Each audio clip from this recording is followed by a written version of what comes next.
If you know the value of a good theology or ministry conference, then you know there are a lot to choose from each year. And not all conferences are created equal. Let us point you to something solid, something worth attending. The For the Church Conference is going down on September 26th and 27th in Kansas City, Missouri. The theme for this year is For the Nations, and the speakers include Jason K. Allen, H.B. Charles Jr., Matt Carter, J.D. Greer, Tony Merida, and Jared C. Wilson. For the Church is a vital part of Midwestern Seminary and Spurgeon College's aim to train ministry leaders for the magnification of God through the building of the local church. This is the reason For the Church exists. To see details and to register and to get a bunch more information about what's happening at Midwestern Baptist Theological Seminary, head over to mbts.edu/doc-and-devo. That's right. We've got our own landing page there for this. Go to mbts.edu/doc-and-devo.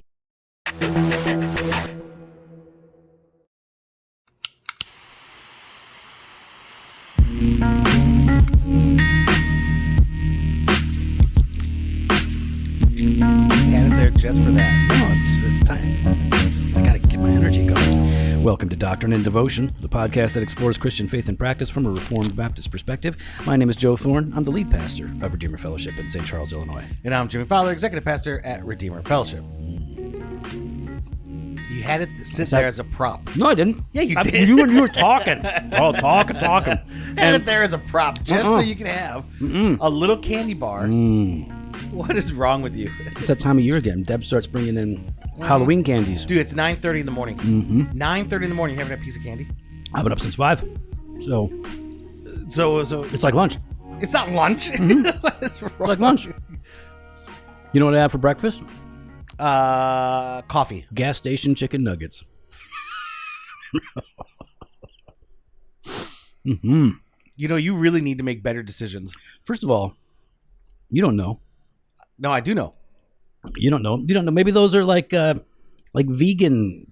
What? Maybe they're like vegan chicken nuggets. You would never. Impossible Nugs. You would never eat that. Ever. Well, Ever. I've tasted that stuff. Ever. If for some reason you were on a mission trip, and you were in this little tribal village, and they brought you a vegan tribe, you and as like, hey, a seat of honor, we want to give this to you and watch you enjoy it. You'd be like, nah, nope, that's not true. I eat whatever's put in front of me whenever I'm a guest. No, yes, I do. Yeah, I do. What? Everywhere I go. Yeah, everywhere you go. If I'm a guest, I eat what they give me every time. Every situation. I've eaten brains. Well, I chose that. I've eaten all kinds of stuff. I'm not that guy. I'm annoyed when I see people saying, like, not because of like a conviction, but because like, oh, me no like. Oh, this dish has peas in it. Oh, no, thank you. Like, oh, the casserole that you made and you invited me over has peas in it. I'm not going to eat it. Like, that to me is very offensive. I would not do that. But I would eat it. But then I would explain to them that God does not approve of such vegan, like, oh, we're going to, listen, we don't like, my daughter's vegan and she's been vegan for years. Yeah.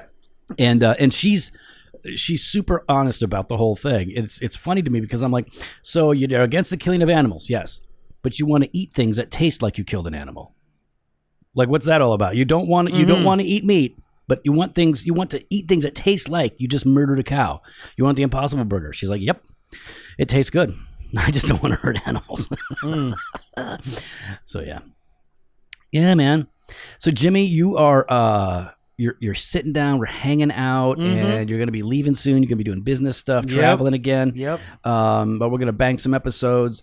And then you're going to be back. And when you're gone traveling, everybody wants to know because you have to travel. It's not like it's not a vacation. Yeah.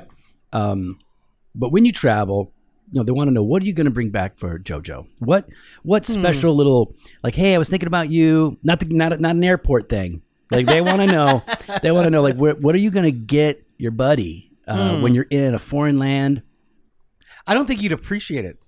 What are you talking about? I don't think you'd appreciate if I got you something like, Well, you got me in, like, what were you, Greenland?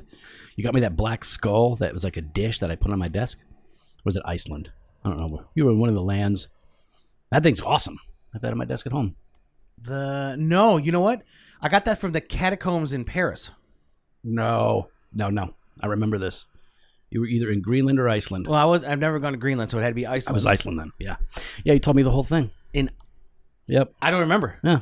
I'll show you a In picture. Iceland? Mm-hmm. I don't remember buying anything in Iceland. Your wife probably picked it up for me. It's fine. No, I remember buying you something from a catacomb. That I remember. Yeah. Yeah. Was it a T-shirt? No, it was a skull. I don't think you pay much attention to the gifts that you bring me. What? That's fine. It's fine. And I found like a good one that didn't have like, the gaudy like, the catacombs of Paris were all written all over it. Oh yeah, you know what I mean? Yeah. Because that kind of stuff, I'm like, why would you? I'm not going to gift you something that says. What is like a Parisian skull? What does it have? Like a beret on it? Was it painted up like a mime? It was not painted like a mime. No, it's a French thing. Look like Johnny Depp. I don't know. Pat gave me a little black skull. It's right over there by Spurgeon. He's got gold. Yeah. It's got like gold teeth. Like it's a grill. Like it's a hip hop skull. No, send me a photo so I can remember. I don't remember getting that in Iceland. I remember because it was the nicest skull that I've had quite a few. Oh yeah, Give it to me over that's the why years. I thought it had to be from either the catacombs in Paris or the catacombs in Rome. Iceland. It's okay. Why would I get you fine. Who thinks because of a it was skull cool. when it comes I don't to know. Iceland? You were talking about everything there's black. You came back. You're like, your wife's going to paint the house black. It was like a whole she already painted the house black. It was a whole thing. It was a whole thing. I remember. I remember. So I know what it's 2022, which means that this is the year that the biannual is every 2 years. Yep. Every 2 years. Biannual state of How does theology. it go? Is it biannual? Because think of it, like it could go like biannual. Don't people take it as like twice a year? Yeah, or every 2 years? Well, you schedule tons of stuff all over. If somebody says we're going to meet bi-weekly for a month, or we're going to meet bi-weekly for this year, that's every other week, isn't it? In your Or thinking? it's twice a week. But in your thinking, what did you default to?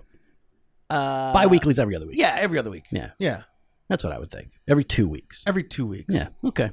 So every 2 years, Ligonier releases the State of Theology survey, and this is always a cool and scary thing to read. Yeah. What is this thing, Jimmy? Explain to people what the State of Theology survey is. Well, so like Ligonier, it's been since 2014. They partnered with Lifeway Research. Yep. And so every 2 years they try to like get a pulse. They send out surveys to find out what Americans and specifically evangelicals actually believe. Yeah. They're professional surveys that reveal what people in many of our churches, believe about God, truth, worship, ethical issues, other topics as well.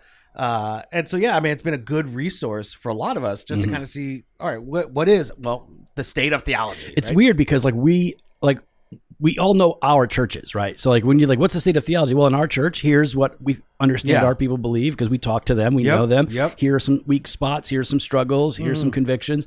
And then you start to find out it's not this way.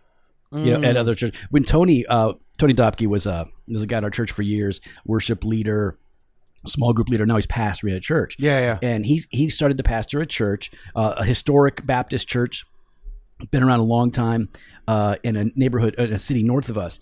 And it was funny because he really only knows Redeemer as church life. That's kind of what he knows. Because all the stuff before was like international church missions and stuff like that. And so in America, this is what he knows. He's been with us for years. And so he... the first thing that he did was he had them recite the Apostles' Creed, and everybody was like, "What the heck is Catholic Church?" And he was like, he didn't explain it because he didn't. It's like everybody at Redeemer knows what that means. We've explained it. We've kind of gone through it. So, this is an interesting thing, and these come out every 2 years. This just dropped today, Monday, when we're dropping this episode. You can now get the state sneak peek. Yeah, we got a sneak peek. Sneak peek. Ligionier's like, psst. Hey guys, check this out. And so now we're going to be like every other podcast that's dropping today. Yeah, no. We're the only one. We're not the only ones. Nope. Yeah, you know what? There's at least two others. Nathan showed up to my front door. He wore a trench coat, and he goes, "Hey man," he's whispering, he's like, "Hey man," and he opens up this long trench coat, and inside is the State of Theology right there. Yep.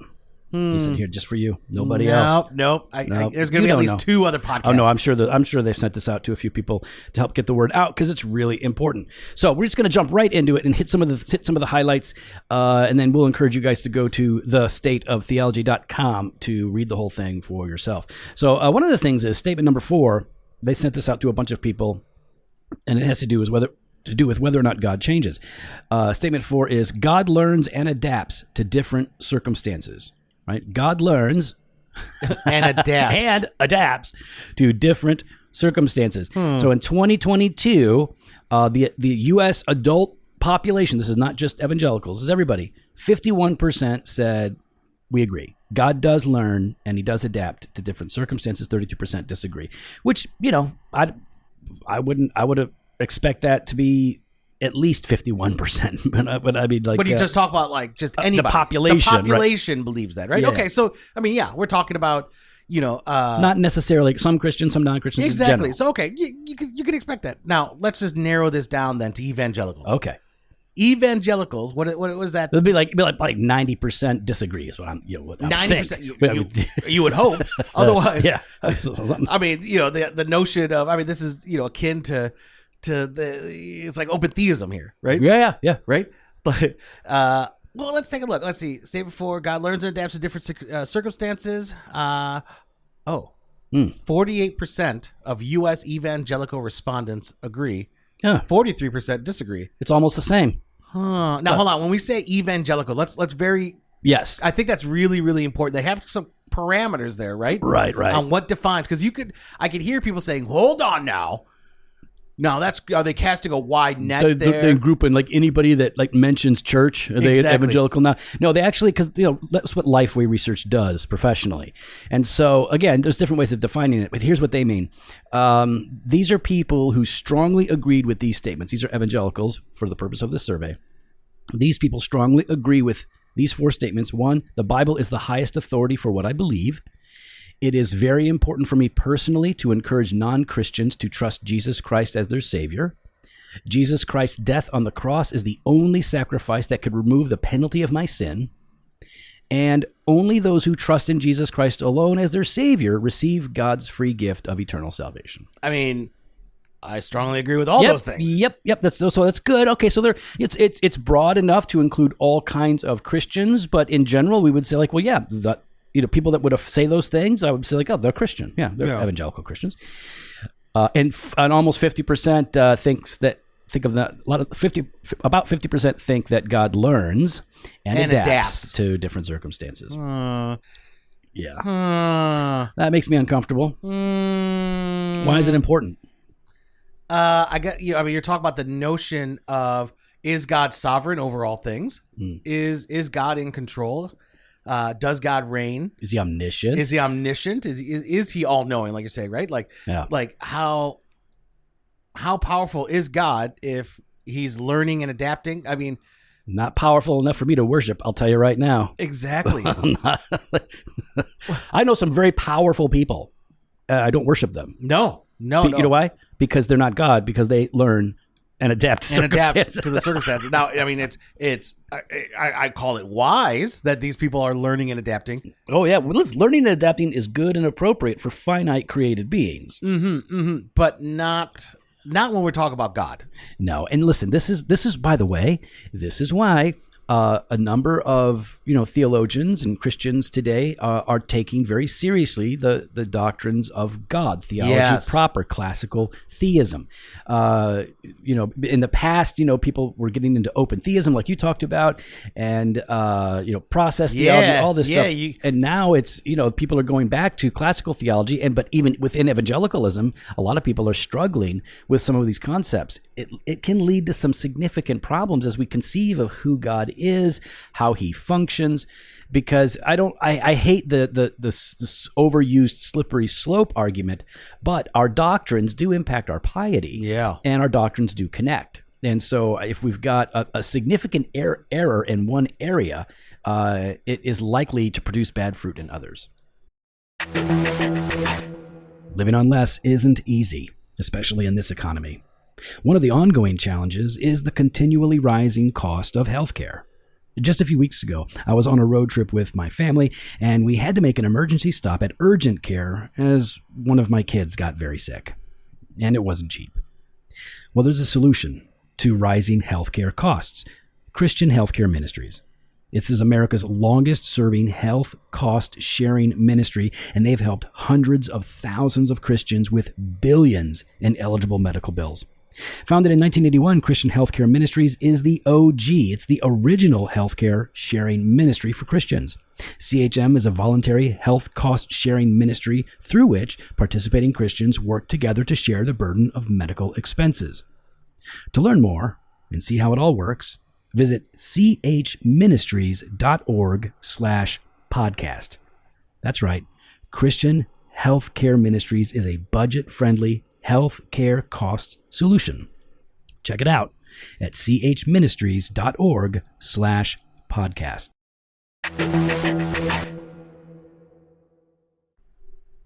Time to bring back Sunday school. Honestly, time to bring back midweek. I want to. We're going to talk about that at the end. Like, what do we do? Oh, what does this mean? No. Listen, I've been really. Like, I'm not being tongue in cheek when I say it. No. Like, Listen, I'm in this. We need better teachings. I've been really wrestling with this. I've been wrestling with this for like this whole year, and because we do different things. You know, we have leadership lab. We have these different things.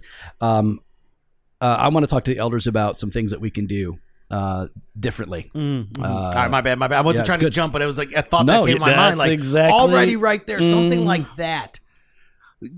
You know, something like that is atrocious, and that's the first one that we looked at right now. Let's just it's got to get worse from here. No, it's all green pastures from here on. That was the valley. Now we're into the fields of green. Usually you start here, and then you start to be like, let's ramp up the heresy. Like, it is, there's you'll see. By the way, just to be clear here, Malachi 3:6 says, "For I, the Lord, do not change.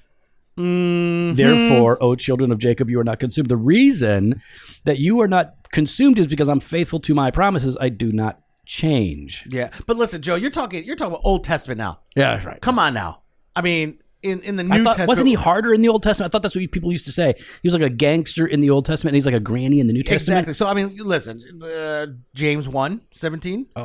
Every good gift and every perfect gift is from above. Okay, good, perfect. That's nice. Coming like down granny. from the Father of lights. Yep. With whom? So the Father of lights. Yep. With whom? Yep. There is no variation or shadow due to change. Oh, he's the same. Oh, you mean he's the same yesterday, today, and tomorrow? Oh, yep. Oh. It does say that about Jesus. Psalm 102, 25-27. Of old you laid the foundation of the earth, and the heavens are the work of your hands. They will perish, but you will remain. They will all wear out like a garment. You will change them like a robe, and they will pass away, but you are the same, and your years have no end. All right, just, we cover this stuff all the time. To us, like, this is foundational theology proper. Yeah. God is a spirit, infinite, eternal, and unchangeable in his being, wisdom, power, holiness, justice, goodness, and truth. All right, Jimmy, what's another one? Oh, okay, here you go. Are we born innocent? Oh. Everyone. So here's the question. Statement number 13, or was it 15? Sorry. Everyone is born innocent in the eyes of God. Sounds nice. Okay. 71% of U.S. adults responded agree. Okay. 21% disagree. I would expect at least, like, for sure. Like, that sounds... Oh, yeah. Everyone thinks, oh, no, they're so innocent. Look at that baby. Look at that baby. Look at that cute baby. Oh, first of all, ain't no baby cute. First of all, some babies are very cute. Some babies are ugly. Oh. I've seen... Listen, my daughter, Catherine... Beautiful woman. Yeah. Ugly baby. She was an ugly baby. Now listen, Catherine is beautiful by worldly standards. In the world, they go, wow, she's very pretty. But she's a beautiful person in her spirit, in her character, in her person. Everything is beautiful about her. But as a baby, yikes. Dude, your kids are going to need counseling. Now, as a toddler, she was cute. But as a baby. Your kids. Our kids. She looked like a troll doll that melted in a microwave when she was a baby. That's what she looked like. Dude, what is I'm just wrong saying. with you? That's what she looked like. What is she wrong knows. with you? It all turned out good. Okay, but what about the church? Okay, so the church. Listen, the church ain't. We ain't no dummies. We ain't no dummies. Sorry. All right, so it was 71%, right? Agreed. 21 disagreed. Now, Here we go. I'm In the expecting church. a radical, distinct difference Here here. we go. Everyone is born innocent in the eyes of God. 65% of evangelicals agree. 32% disagree. Oh. The heck?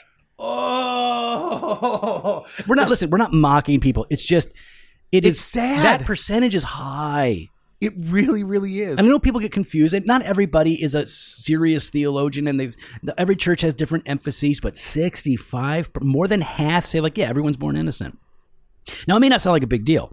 Like people are like, all right, so like, okay, so they get it wrong. Why is this so important? And I think like it's a very foundational concept. How we understand humanity itself is very important because we're talking about who we are. We're talking about the knowledge of self. John Calvin's really famous for, in his Institutes, saying that nearly all wisdom we possess, that is to say, true and sound wisdom, consists of two parts, the knowledge of God and the knowledge of ourselves. And he goes on to explain, like, it's hard to understand, like, what comes first, right? It's really technical. But in the end, if you don't have a proper concept of who you are, you won't seek God. And if you have a wrong concept of who you are, you either won't seek God or you'll seek God in an improper way. A wrong conception of self impacts how we treat others. And it dictates to us what our most fundamental needs are from God. Like, this is really important. Are we sinful in nature, or are we only sinful because of our circumstances, because of our environment? Is it nature or is it nurture? And it's both, but it is definitely nature. And we're talking about foundational doctrines. No, absolutely. Absolutely. Just like you said, right? It's trying to understand, right? Like humanity. What does it mean, right? That we were created in God's image, but we are fallen. Yeah. Right? That's crucial and key for our understanding of redemption. Yeah. Because like you said, if you don't know who you are, then you don't know how to seek. Well, it's like the doctrine of original sin, right? Is a core Orthodox doctrine. It is essential to the Christian faith. And by original sin, we mean original guilt. What Adam did, we're guilty of. When Adam acted in the garden, we acted in the garden. So we have this original guilt, but we also have a sinful nature that we received from him, that we've had from our first existence, which, by the way, is in the womb. At conception, you are a human being made in the image of God, and you are a human being who is a sinner at that very point. So but there's no age of innocence? No. You could say the age of innocence was before Adam sinned. That was an age of innocence or an age of righteousness. Psalm 51:5 says, "Behold, I was brought forth in iniquity, and in sin did my mother conceive me." And really, this is hitting at the idea is like, there has never been a point in my existence when sin wasn't a part of who I am, a part of my identity. Yeah. So you could be relatively innocent. Right, we have innocent people in the world. Like I just saw this video of this gas station clerk, man, just doing his thing. Guy comes in, has a gun on him. He says, "Get down." The guy gets down. He hops around the counter. He's taking stuff, and he shoots the guy and walks away. Guy dies. Like, what the heck? He wasn't resisting. He was complying. He was just like, "Hey, man, whatever you want, take whatever you want. I don't want anything." Dude is innocent. He's not doing anything. So you're relatively innocent in the world, but before God, no one is innocent. Man, you watch that? Well, it popped up on my one of the guys that trained Jen. So here's the thing: one of the guys that trained Jen and I in defensive shooting, he puts up these kind of things, and he goes, "Let's talk about what worked, what didn't work." And this time he put it up to say, all of you armchair like quarterbacks need to realize, like, oh, I would have done something different. Like, you, first of all, if you comply, it can go wrong. If you don't comply, it can go wrong, or it can go right. Like, it's, you're not going to have all the answers. He's trying to teach people how to live safely in a dangerous world.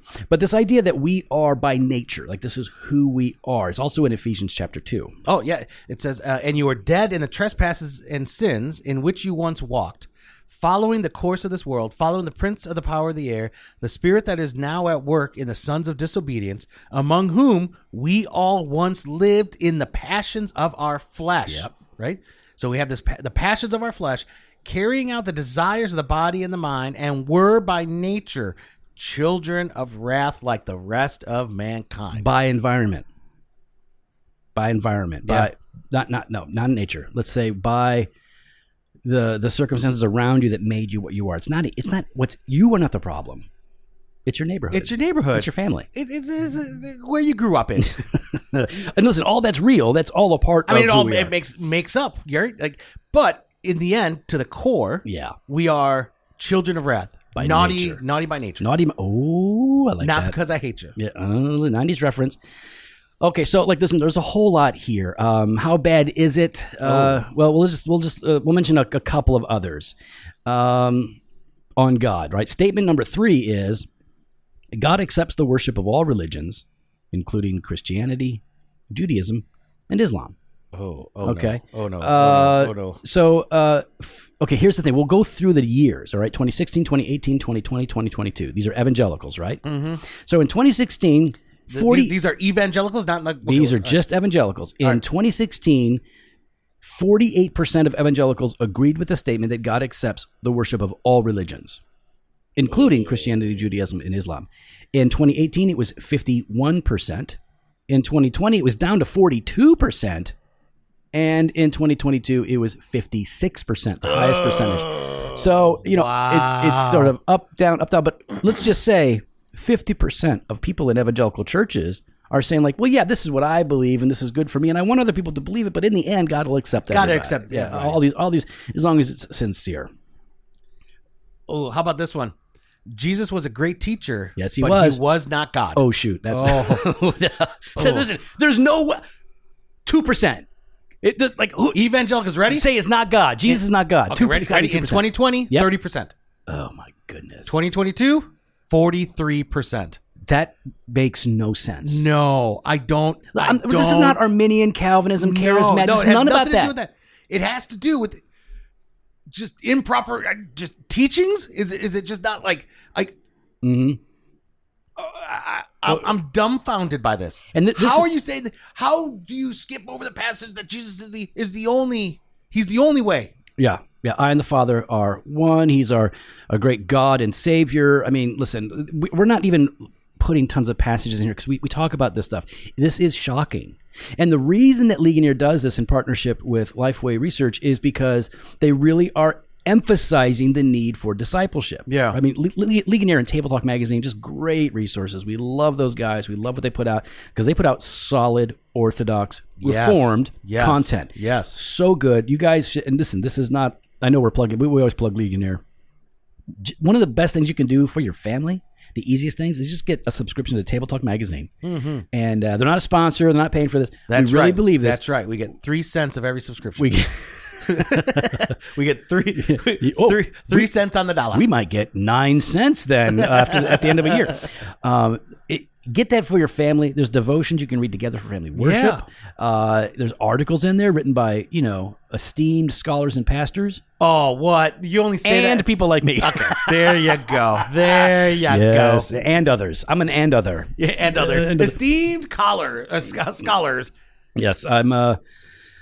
Yeah. So, anyways, get that, and I think that's really the point, right? What this means for us is and we agree with Ligonier's concern. Like, it's about discipleship. Fundamentally, this is an issue of discipleship. We, as evangelicals broadly, are not doing a bang-up job on discipleship if about 50% of our people think that Jesus isn't God. He's great, but not God.